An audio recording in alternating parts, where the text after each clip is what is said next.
त्याने मग सहकार कुणी इथला बंद पाडला, सहकारात कुणी हे केलं, मग त्याच्यामध्ये मग जिल्हा बँकेचं कर्ज विशाल पाटलांना जे 250 कोटी मंजूर झालं ते कसं मंजूर झालं, पहिलं कर्ज कसं थकीत होतं, स्वप्नपुती मोटर्सचं नेमकं काय झालं, अशा प्रकारच्या गोष्टी केल्या आणि या गोष्टीची चर्चा झाली आणि मग ज्यांनी सहकार बुडवला त्यांनी आम्हाला शिकवू नये किंवा मला सगळंच काढावं लागेल अशा प्रकारचं अप्रत्यक्ष प्रत्युत्तर त्यांनी दिलं. तर नेमका हा संघर्ष आता सुरू झालेला हा पुढच्या काळामध्ये वाढत जाईल अशी परिस्थिती आहे, कारण विशाल पाटील सुद्धा अपक्ष खासदार आहेत आणि त्यांना सुद्धा गमावण्यासारखं काही नाही आहे. कारण त्यांचा कारखाना जो आहे त्याला जिल्हा बँकेच्याकडून मदत मिळालेली आहे आणि जिल्हा बँकेची मदत मानसिंगराव नाईकच्या अध्यक्ष त्यांनी सांगितले की आम्ही कायदेशीर मदत केलेली आहे. विशाल पाटील सुद्धा चंद्रकांत पाटलांना प्रश्न विचारतील की मी प्रेस घेतल्यानंतर तुम्ही वेदांत बंडगर विषयावर बोलला, त्याच्या अगोदर 3 दिवस तुम्ही पालकमंत्री म्हणून त्याच्यावर शब्द काढला नाही, त्यानंतर पालकमंत्री म्हणून तुमचा जो वचक पाहिजे ज्या पद्धतीने.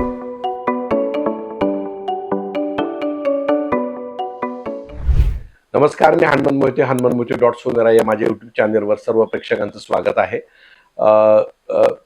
नुकतंच आपल्याला माहिती आहे की पालकमंत्री चंद्रकांत पाटील आणि सांगलीचे खासदार विशाल पाटील यांच्यामध्ये एक संघर्ष जोरदार सुरू झालेला आहे आणि याची सुरुवात खासदार विशाल पाटील यांनी जी कायदा आणि सुव्यवस्थेबद्दलची एक पत्रकार परिषद घेतली त्यानंतर त्याला ज्या पद्धतीने चंद्रकांत पाटीलने उत्तर दिलं त्या सगळ्या गोष्टी कारणीभूत आहेत. पण याच्यामध्ये एक दुसरा अँगल याच्यामध्ये महत्त्वाचा आहे की आपल्याला आठवत असेल की चंद्रकांत पाटील असेल किंवा भाजपच्या वरिष्ठ नेत्याने असेल विशाल पाटलांना ऑफर दिलेली होती की अपक्ष खासदार तुम्ही आहात, काँग्रेसला सहयोगी सदस्य तुम्ही झालेला आहे किंवा काँग्रेसला पाठिंबा दिला आहे, तर तो पाठिंबा तुम्ही भाजपला द्या, तुम्हाला विकासासाठी खूप मोठी मदत होईल. आणि हे जाहीरपणे चंद्रकांत दादांनी विधान केलेलं होतं. त्या पद्धतीची त्यांनी ऑफर जाहीर दिलेली होती, खाजगी सुद्धा अनेक वेळा दिलेली आहे. आणि आपल्याला माहिती आहे की आता सध्या डिलिमिटेशन कमिटीचा एक विधेयक येणार आहे, त्यासाठी भाजपला 363-360 खासदारांची आवश्यकता आहे. त्यामुळे एक खासदार त्यांच्यासाठी महत्त्वाचा आहे आणि त्यासाठी खासदार विशाल पाटील यांना आपल्याकडे ओढण्याची चढाओढ ही भाजपची आहे. आणि त्याच्याबरोबर मी मागच्या एका व्हिडिओमध्ये सांगितलं होतं की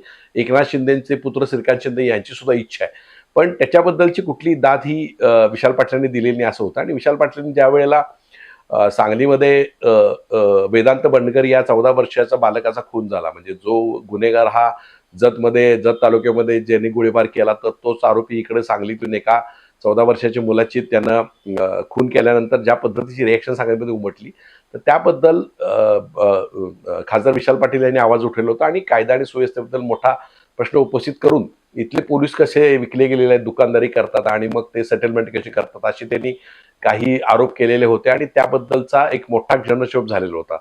त्या पद्धतीने विशाल पाटील यांनी ज्या पद्धतीने पत्रकार परिषद घेऊन कायदा सुव्यवस्थेचा आरोप केले तशाच पद्धतीची पत्रकार परिषद ही विश्वित कदम यांनी सुद्धा घेतलेली होती.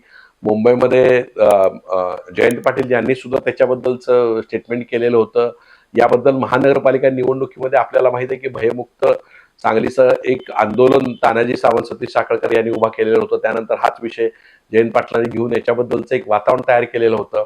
संजय नगरच्या सभेमध्ये जयंत पाटील असतील, विश्वित कदम असतील, विशाल पाटील यांनी हा मुद्दा जोरात उपस्थित केलेला होता.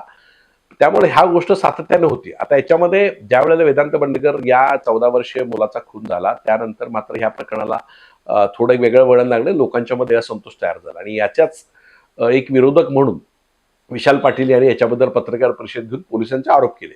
त्याने अर्थात चंद्रकांत पाटील यांच्यावर आरोप केलेले नव्हते, पोलिसांच्यावर आरोप केलेले होते आणि त्यावेळी त्यांनी कायदा सुव्यवस्थेचा प्रश्न मांडलेला होता, महापालिकेच्या घरपट्टीचा विषय मांडलेला होता. त्यानंतर महापालिकेनं जे एक पूर नियंत्रण प्रकल्प जे जागतिक बँकेच्या साहाय्यानं सुरू आहे त्याच्याबद्दल सुद्धा त्यांनी सगळ्या गोष्टी मांडणी केलेली होती. आणि बरोबर ज्या गोष्टीचं विशाल पाटलांनी पत्रकार परिषदेमध्ये ज्या गोष्टी विचारलेल्या होत्या त्या सर्व प्रश्नांची उत्तर दिलीत चंद्रकांत पाटलांनी असं आपल्याला म्हणावं लागेल. कारण चंद्रकांत पाटलांची प्रेस जर आपल्याला पाहिली असेल तर ती प्रेस मध्ये सुद्धा त्यांनी घरपट्टी का आवश्यक आहे, शहराच्या विकासासाठी घरपट्टीची आवश्यकता आहे, स्थापनेपासून कर वाढलेले नाहीत अशा प्रकारची मांडणी केली. त्यानंतर पूर नियंत्रण प्रकल्प आहे तो पहिल्यांदा पूर बाहेर नेण्यासाठी जो निचरा प्रकल्प आहे तो आम्ही करतोय, त्यानंतर 10,000 कोटीचा वेगळा पूर नियंत्रण प्रकल्प आम्ही करणार आहोत अशा प्रकारची त्यांनी मांडणी केली. कायदा सुव्यवस्थेबद्दल ते म्हणले की चिंताजनक परिस्थिती आहे पण आम्ही नियंत्रण मिळवण्याचा प्रयत्न करतोय, आपण ड्रगबद्दल मोहीम आखतोय, CCTV कॅमेरे करतोय, अशा प्रकारच्या सर्व गोष्टी त्यांनी सांगितल्या. आणि त्याचबरोबर त्यांनी मग विशाल पाटलांच्यावर प्रहार करायला सुरुवात केली आणि त्याने मग सहकार कुणी इथला बंद पाडला, सहकारात कुणी हे केलं, मग त्याच्यामध्ये मग जिल्हा बँकेचं कर्ज विशाल पाटलांना जे 250 कोटी मंजूर झालं ते कसं मंजूर झालं, पहिलं कर्ज कसं थकीत होतं, स्वप्नपुती मोटर्सचं नेमकं काय झालं, अशा प्रकारच्या गोष्टी केल्या आणि या गोष्टीची चर्चा झाली आणि मग त्यांनी सकार बुडवला. त्यांनी आम्हाला शिकवू नये किंवा मला सगळंच काढावं लागेल अशा प्रकारचं अप्रत्यक्ष प्रत्युत्तर त्यांनी दिलं. तर नेमका हा संघर्ष आता सुरू झालेला हा पुढच्या काळामध्ये वाढत जाईल अशी परिस्थिती आहे. कारण विशाल पाटील सुद्धा अपक्ष खासदार आहेत आणि त्यांना सुद्धा गमावण्यासारखं काही नाही आहे. कारण त्यांचा कारखाना जो आहे त्याला जिल्हा बँकेच्याकडून मदत मिळालेली आहे आणि जिल्हा बँकेची मदत मानसिंगराव नाईकच्या अध्यक्ष त्यांनी सांगितलं की आम्ही कायदेशीर मदत केलेली आहे. त्यांची 1000 कोटीची प्रॉपर्टी असताना आम्ही 50% कर्ज त्यांना देऊ शकत होतो, पण तरी सुद्धा आम्ही 250 कोटीचं कर्ज दिलेलं आहे. त्यामुळे ते त्यांना मिळालेलं आहे. अर्थात चंद्रकांत पाटलांनी जयश्रीताई पाटलांना वसंतदादा बँकेतून कसं वाचवलं याच्याबद्दल सुद्धा सांगितलं आणि त्यांनी सांगितलं की जर ज्यांना कोर्टात जायचं त्यांनी जावं, अशा प्रकारची आहे. पण याच्यामध्ये मूळ प्रश्न असा आहे की कायदा आणि सुव्यवस्थेचा विषय हा गंभीरपणे पालकमंत्र्यांनी सुद्धा आणि खासदारांनी सुद्धा घेतला पाहिजे. कारण तो आरोप जरी पोलिसांच्यावर असला तरी पोलिसांचं खच्चीकरण करू नये असं पालकमंत्र्यांचं म्हणणं असलं तरी सुद्धा जनतेचं खच्चीकरण हे सर्वोच्च पाहिजे. कारण जनता जर भयमुक्त झाली नाही तर पोलिसांचं खच्चीकरण म्हणून आपण किती दिवस करणार. आणि आपण जर मागच्याच आठवड्यामध्ये जर एक गोष्ट बघितली असेल तर मकरंद देशपांडे जे भाजपचे वरिष्ठ नेते आहेत त्यांना भूमापन कार्यालयामध्ये एक वेगळा अनुभव आला. म्हणजे तिथं त्यांच्या भावाचाच दाखला गेली बरेच दिवस मिळत नव्हता आणि त्यांनी खूप ताकद वापरून सुद्धा तो मिळाला नाही. तर ही सामान्य माणसाची अवस्था आहे. आपण जर महानगरपालिका, जिल्हा परिषद, जिल्हा बँक किंवा जिल्हाधिकारी कार्यालयात गेलो तर सामान्य माणसांची कशी ससेवलपट होते वेगवेगळ्या कारणाचे हे आपण पाहतोय. तर त्याच्यासाठी ह्या सगळ्या गोष्टी केल्या पाहिजेत. पण चंद्रकांत पाटील आणि विशाल पाटलांनी हा पॉझिटिव्ह अँगलनं घेऊन या गोष्टी जर केल्या तर सांगलीच्या विकासासाठी त्याचा फायदा होईल. पण अर्थात हा संघर्ष सुरू राहील असं दिसतंय. कारण विशाल पाटील हे काय भाजपमध्ये जाण्यास तयार नाही आहेत आणि चंद्रकांत दादा आता आक्रमक झालेले आहेत. त्यामुळे चंद्रकांत दादा पाटील आगामी काळात विशाल पाटलांना टार्गेट करतील. त्याच्यामध्ये मग राजनीच्या मका प्रकल्पाचं काय झालं, सोनी कारखान्याचं काय झालं, प्रकाश ॲग्रोचं काय झालं, त्यानंतर कारखान्याचं कसं कसं झालं, त्यानंतर मग विशाल पाटलांचा संपर्क काय असतो, नेमकं त्यांनी कुठले विषय मांडले, कुठल्या विषयावर ते बोलतात, अशा सगळ्याच प्रकारचं वेगवेगळ्या प्रकारच्या अँगलने टीका होत राहणार.